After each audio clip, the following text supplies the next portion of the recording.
Good morning. I hope your week is off to a good start. I hope you had a wonderful, not a manic Monday.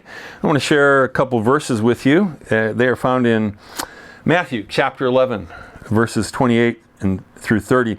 Jesus says, "Come to me, all who labor and are heavy laden, and I will give you rest. Take my yoke upon you and learn from me, for I am gentle and lowly in heart." The only way Jesus describes his heart is lowly. That's amazing. "And you will find rest for your souls, for my yoke is easy and my burden is light."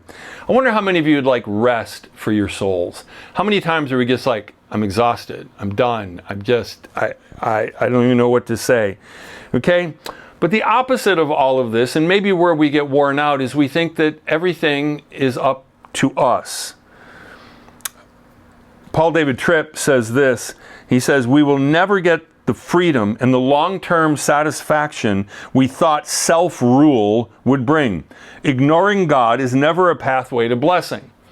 In America, there's this expression, "I am a self-made man." So, like, if I were to say that about myself, Father's Day was 2 days ago. How would my dad feel if he heard me say, "I'm a self-made man"? Son, you're not. What if my mother in heaven heard me saying that I'm a self-made man? She would be like, "Heck no, your father and I had a whole lot to do with that." Oh, I know what the expression means, but we are tempted to believe lies all the time. And we covered this last Sunday that Satan he's the father of lies, and it's his very nature to lie.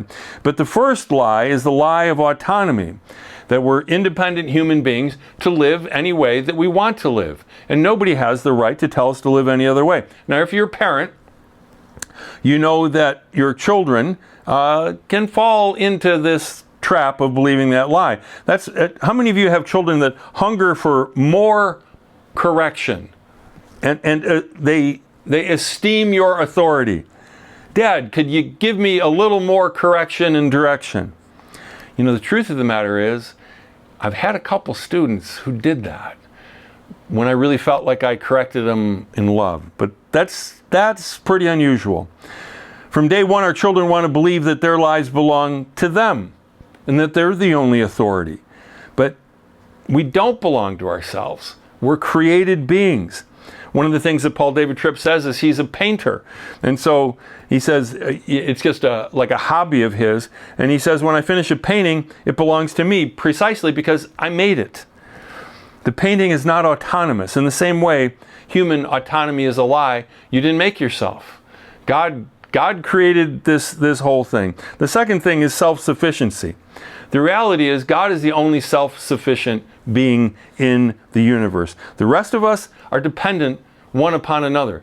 Did you get to work driving on a road today? Did you pave that road? Oh, did you make your own car? Did you make your own house? Now, some of us might say yes to one of those things, but not to all of those things. And that's just material stuff.